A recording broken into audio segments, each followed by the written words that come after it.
Thank the member for making. Is the motion seconded? Thank the member for Hasluck. Call the member for Hasluck. Thank you, Deputy Speaker. I rise to associate myself with the comments made by the member for Macon and thank him for his motion. Elder abuse has many facets to it. And when you look at our society, often in the past, our elders and those who were ageing were often seen historically as the people to whom you went to for advice and support and guidance.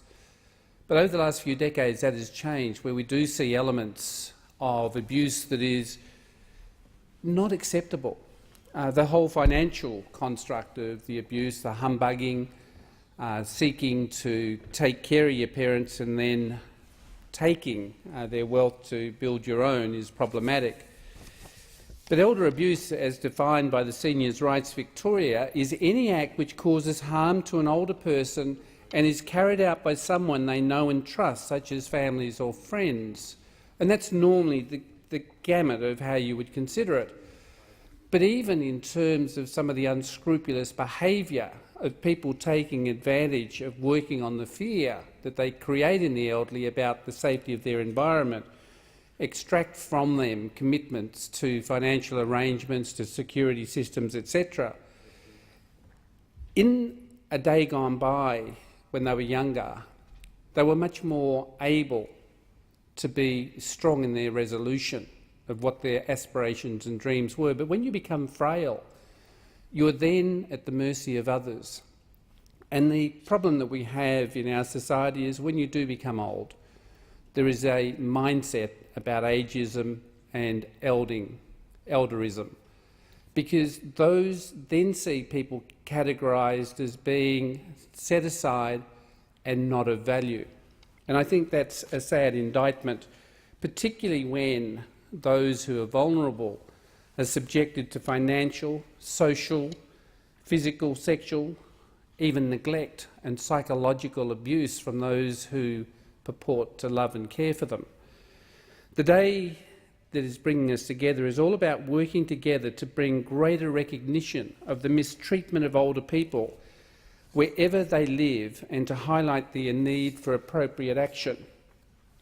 The United Nations notes that the global population of people aged 60 years and older will more than double from 542 million in 1995 to about 1.2 billion in 2025, and around 4 to 6% of elderly people have experienced some form of maltreatment at home. Even in my own electorate of Hasluck, 18.6% of residents are over the age of 60, and that's just under 28,000 people, according to the 2011 census. But I think there are some of the subtle elements of abuse as well, and one is loneliness, where you hear of somebody who passes away in a unit and nobody notices that they haven't been around. And then when they're discovered dead in a bed, people then ask, where is the family? Where are the relatives who were part of that person's life? Where is the community? And so there is that subtlety of an abuse through neglect and through loneliness. And often when you door knock, and most of us in this chamber knock on doors, and we do meet people who live in poverty, whose physical surrounds show and exemplify neglect.